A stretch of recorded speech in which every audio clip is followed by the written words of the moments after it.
Okay, hello. Today we're going to go through my entire folklore book collection. So I'm just going to go through it because I've got quite a lot of books. I'm very excited to talk about them. We're going to do it in sections. So this first section is all about folklore within Britain and Ireland as well. So the first book I've got is this one. It's called Folk Tales of the Peak District, and it says it on there. It has loads and loads of different folk tales about the Peak District, and it also comes with a map as well, which is really, really handy. So yeah, it comes with a map, and then it's dotted with numbers, and that correlates to the folklore tale. So yeah, I've been going to these places, having a look at the different folklore, especially Lud's Church. I went there, that was really, really cool. So yeah, I definitely recommend this if you're near the Peak District. Then we have one in a series. Let's just wait for this plane to go. The next one is one in a series. This is Botanical Folk Tales of Britain and Ireland. So this is all about plant folklore and that kind of stuff. It's really, really good set of short stories in here. And then we've got the second one in the series, which is probably my favourite one. This is Woodland Folk Tales of Britain and Ireland. I absolutely adore this book. I've annotated it a lot, a lot of it, especially with that one. And I actually based one of my short films off of this, called The Horned One. I really want to redo that, potentially as like an animation, because I think it would fit that theme a lot better. But yeah, so that was Herne the Hunter, the story, so I really, really enjoyed that. This is one I got this from the Lake District, so this is Cumbrian Folk Tales. I'm yet to read this one actually, but it seems to have a lot of stories in. So it has, how many parts? 6 parts, and they all contain like 10, so that's like 60 stories. So yeah. I cannot wait to read that one. Next up, we have the mythology of the British Isles. These aren't really like short stories, it's more going into like, it more kind of talks about, so chapter 1 is like giants and then kind of goes through like that. But yeah, I would recommend this as well. Kind of similarly, this is Storyland, a new mythology of Britain. So yeah, these have really cool art in them. And next up is probably my second favourite like folklore book ever, and it is A Treasury of British Folklore. Cannot recommend this book enough. It has like so many things in it, and it has a lot of different material in here, and it just kind of goes over Britain, really. It talks about the Green Man, etc. like that, so this is definitely a good book if you're just being introduced to folklore and you want to like just have a little taster. So I would definitely recommend this one. So these are folklore from around the world. This is Chinese fairy tales and legends. It has about 60, I want to say, different fairy tales in here, accompanied by some really cool art. This has so much different material in it. It has about nature and animals. What else does it have? Yeah, saints and magicians, all about China, and yeah, really cool set of fairy tales in here. Next up is probably, I'm going to say this is my second favourite folklore book ever, and this is called Beneath the Moon. I believe this person has also made like tarot decks and things, so definitely check them out. But so these are fairy tales, myths and divine stories from around the world, and it features some things that you'll probably recognize. Let me find one. Yeah, so like Rapunzel, and like the illustrations are so cool. That's probably like one reason I will buy a folklore book, is if it has pretty illustrations in. If you are gonna get a folklore book, this one. The next one is something I have recently just bought, so I haven't read it yet, but I can't wait to read it because the cover is so beautiful. This is The Dead of Summer, Strange Tales of May Eve and Midsummer. I am a big fan of like Midsummer. I just love the folklore surrounding it, and I always try and celebrate it just by having like a bonfire or something like that. But yeah, this tells you all about it and has lots of different stories, which I can't wait to tuck into. Next up we have, I only have 2 in this series, but they have 3, so I'm yet to get the next one. But we'll start off, this is The Witch's Forest, trees in magic, folklore and traditional remedies. I love just the folklore around trees and plants. It has some really beautiful illustrations in, and it just goes full pelt with it. So these are the different kind of things that it touches upon if you are interested in getting this book. Yeah, as I said, this was 1 in 3.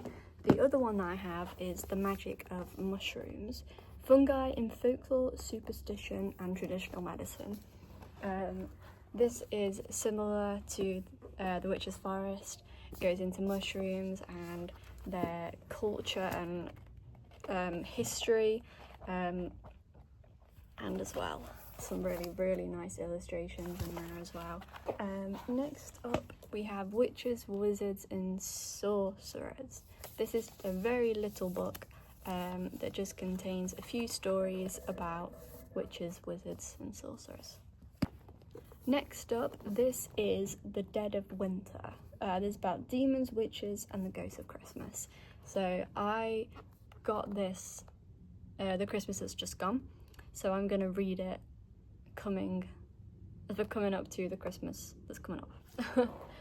So yeah, I haven't read this yet, but what I know about, you know, Christmas folklore, etc., I am really excited to get into this because I believe, just a touch it on. Here, Sarah Clegg, the author, takes us on a journey throughout midwinter to explore the lesser-known Christmas traditions, from English Murmurs plays and Austrian Krampus runs to modern pagan rituals at Stonehenge and St. Lucy's Night in Finland.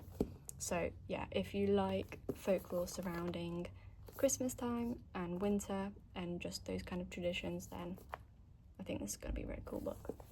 Next up, this is the book that got me into folklore, the first book I ever bought, and it still remains one of my favourites. And this is The Treasury of Woodlands and Forests. This is by the same people that did the Treasury of British Folklore. So yeah, they're really cool. So yeah, this is all about woodlands and forests. They have a few in their series. I believe one is about the sky, one's about the sea, etc. But yeah, I have got like a lot of annotations here, and these contain some of my favourite stories just ever. One like this one is my favourite, and it goes into, essentially it goes into the trees, it goes into the creatures, and then it goes into like the folklore of the forest. So but yeah, this is my favourite folklore book. Yeah, if you like, you know, woodlands and the forest, then I would definitely recommend this one as a starting one because it touches so many different things. Okay, Okay, our next one is a graphic novel, and it is this. It's a diary of a yokai ghost hunter. Essentially, these two people here go around Japan. Shinto shrines are ancient spirit foxes, ghouls, and other yokai who live and wait, ready to play tricks on unsuspecting passerby. So they go around taking pictures of these things. I love photography and I love folklore, so this graphic novel is like made for me. But the art is really, really cool as well. Love the art style. So yes, this is a graphic novel, very much recommend. And then the last one that we have in this section is a beefy one, and it is Norse myths, tales of Odin, Thor and Loki. I quickly realised, although like this book is just fantastic, like the art is amazing, and I realised I'm not the really kind of the biggest fan of Norse mythology and kind of Greek mythology. I'm just more of a kind of fairy tale and folklore kind of person, but this was still really interesting. This is probably one of my favourite, the Norse world. I love the tree, like the tree symbolism and all that stuff. That's really, really cool. So yeah, I recommend this if you like Norse mythology. Okay, this section is all the fairy tales that I have.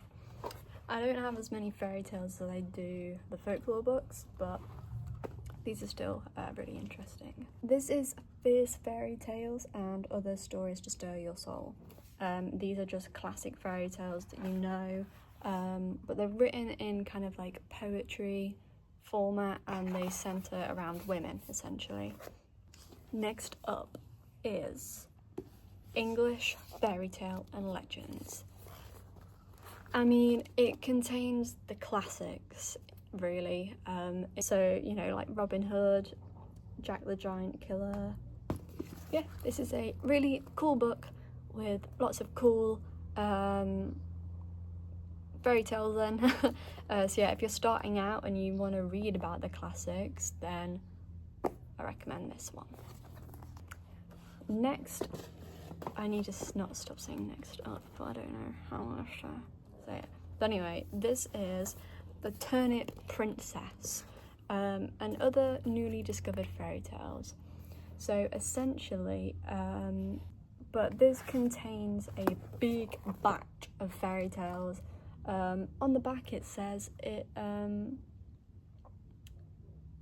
it's become a quartet with the Grimm brothers, Hans Christian Andersen, Charles Perrault, of fairy tales. So, you know, and I have read this and it's got some weird stories in, but some also cool ones. So yeah, if you want to branch out your fairy tale knowledge, this is your guy.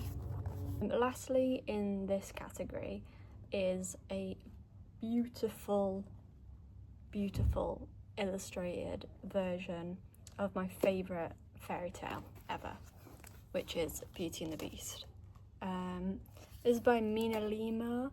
They've done some Harry Potter books as well, and they are just absolutely gorgeous. Inside they have interactive elements and beautiful drawings, and Mina Lima have done so many more fairy tales, so if you just search them up, they will probably have one of your fairy tales on there. They've pretty much done all, like, you know, the classic Disney films. So yeah, really, really recommend this. This is the last segment. Please edit out those finger guns. Thank you. This is the last segment, and this is basically miscellaneous things that I didn't really know how to categorise, and probably some of them don't class as folklore, but hey ho. And this is William and Dorothy Wordsworth. I bought this in the Lake District. yeah, it's very cute. Compared to a normal sized book, it's diddy. But yeah, this basically has a lot of their poems in. Next up is another Diddy book. This is Trees and How They Work. It says what it does. It's about trees and it tells you how they work. But yeah, it's also more than just telling you how they work. It kind of goes into, you know, about musical trees, you know, how instruments are made from them, etc. Trees and human energy. So yeah, it's a really nice little book just to read about trees. Next is a zine. I keep calling it zine and it's not, it's zine. This is Folk, which I love the name, by the way. Very nice. I got this from the Lake District. This edition especially is all about the Lake District, but they have many different editions that might not be, but I'm not 100% sure. But yeah, it's a really cool like photography in here, etc. And I definitely recommend reading this. It's a quick read as well. And then I have another zine. This is Weird Walk. They have so many zines out, and I really want to get more because I've only got one. But this goes over music, poetry, folklore. It goes over so much. You know, it's got cool little things like this, and I just love how it's laid out. So yeah, this is definitely really, really good for folklore in a bite-size form. And lastly, we finally got through them all. This is Great Britain Folklore and Superstition Map. Yep, it's a map. This is the first time I've willingly gone to a shop and bought a map, but it is filled with things. So I'm not going to get it all out because I can't be bothered to put it back in. But it essentially is the map of England, Scotland and Wales. And a few of the islands as well. But it is filled with folklore. So these things, this is all different folklore stuff. So it is great if you want like a little adventure and go around England, Wales and Scotland. I would love to do a little road trip one day of just going to these places. It's crazy with the amount of things that there are in this. So yeah, this is such a cool map. So thank you for watching and listening to me ramble on about folklore books. If my collection grows, then I'll probably do an updated version, but we'll see. But yeah, thanks guys, see you soon.